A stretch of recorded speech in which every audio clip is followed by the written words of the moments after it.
Hello, in this video I'm going to be doing a review of the Zhiyun Smooth Q and the phone accompanying the Zhiyun Smooth Q today will be the Sony Xperia XZ Premium. Will this make your video footage as smooth as butter? Let's find out.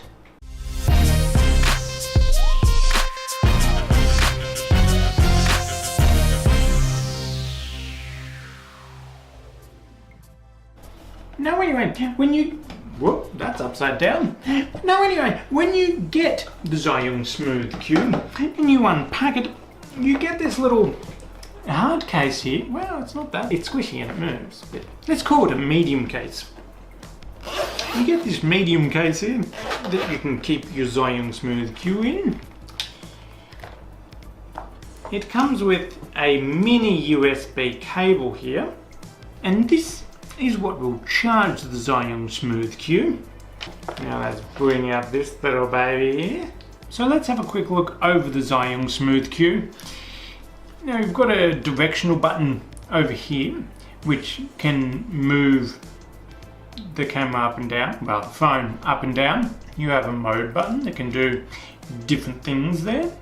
On the standard mode, you can twist the handle from side to side and it'll give you a nice fluent motion side to side, whereas if you hit the mode button you can twist the handle as much as you want and it will still stay facing forward. If you're a vlogger or something like what I'm doing to the camera right now, and then all of a sudden a wild Charmander appears in front of you and you're like, oh look, a wild Charmander, all you have to do is click the mode button 3 times and then a wild Charmander appears. So it's good that they've built that in because it's much easier than trying to go around like this trying to show people the wild Charmander. We have the power button and like a little zoom button, the little mini USB cable input there. At the bottom we have a mount so you can put it on a tripod or a little bendy tripod thing or whatever. And you're probably thinking, why would you want to put this on a tripod? Well, this can actually do a moving time lapse from one side to another. Now, one of the cool features about the Zhiyun Smooth Q is its 12-hour continuous battery life. You can practically use this for 12 hours, which, I mean, at this price, I mean, I bought this for like 150 Australian dollars, which is probably about 120-ish US dollars maybe. And there's 3-axis stabilizers like this on the market for over double that price that only has not even half this battery life.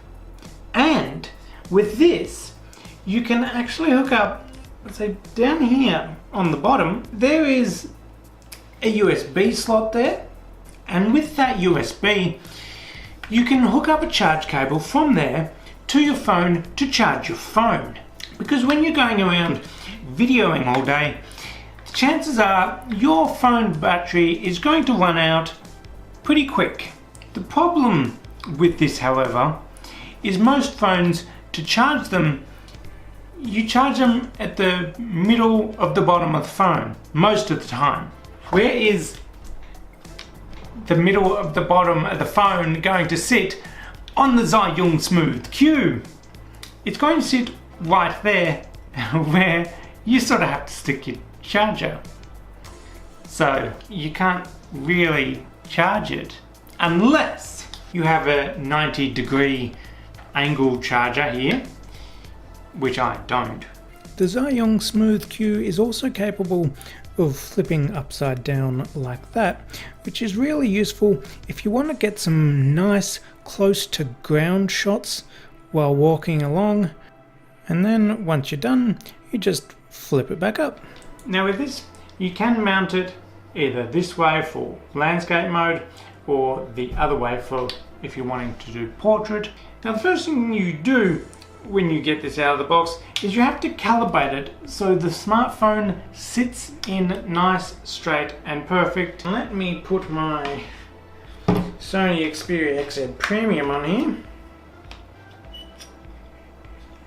And when you undo this little knob, before even turning it on, there's this little arm here that moves in and out, like so.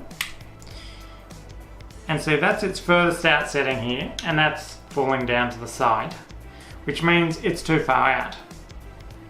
So by pushing it in a little bit, so there you are, that's pretty much level. Then I'll tighten that screw up there.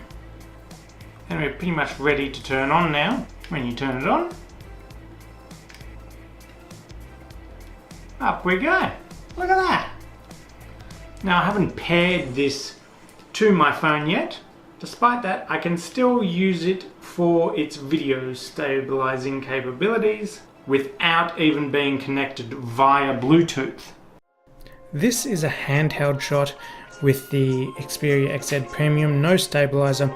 I wanted to use the XZ Premium because it actually doesn't have a camera that has optical image stabilization. All stabilization in this camera is done via the electronic stabilization. So I thought this phone would be best to show off this stabilizer's stabilizing qualities. Now this is the shot with the stabilizer. Everything's the same other than the stabilizer. The video image is a little stuttery, but that's more so the phone, not the stabilizer.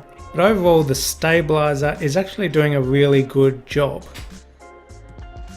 Now I can go into the Zhiyun Play app from the Android Play Store. Now if you have an iPhone, you'll have an app as well on your app store.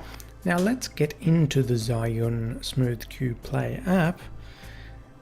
Now to connect to your device, all you got to do is press connect to device, and that will connect to your phone via Bluetooth. And this over here, you can change it from video to photo. That button there will show you me. Hello there. And then that button is the album that shows all the photos and videos you've recorded.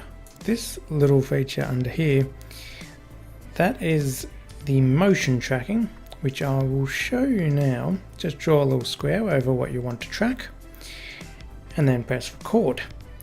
However, unfortunately I could not get this to work, at least on my current version on the Android. Every time I pressed the record button, it just seemed to crash, and I had to get out of the app completely, shut it down, and then reopen it again. Every time I tried, it just crashed. And this is probably the biggest problem of the Zhiyun SmoothQ, is the app. It just has never really worked for me in the few months I've owned it. So the app definitely needs some work from Zhiyun. Without pressing the record button now, I will show you how it's meant to work.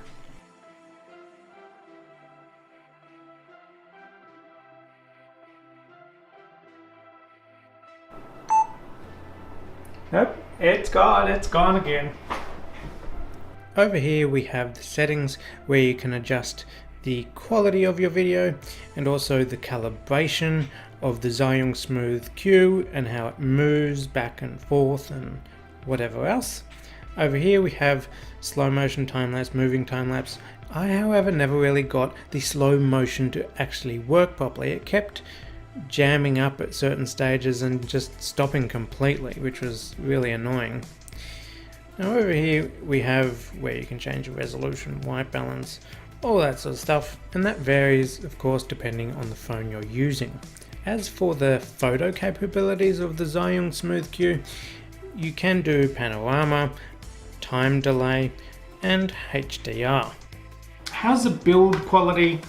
From here up, it's actually really good.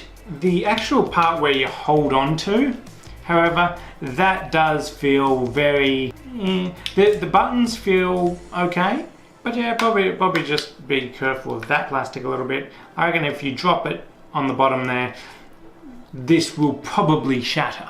Overall, for the price, I think the Zhiyun SmoothQ has actually been really good. you've got to keep in mind it is a very cheap stabilizer, but despite that, it does stabilize the video quality really well. The biggest downfalls to the stabilizer would have to be the software. The software does have the random crashes, has a few functions in the software that just doesn't work, seizes up the app, you have to restart it.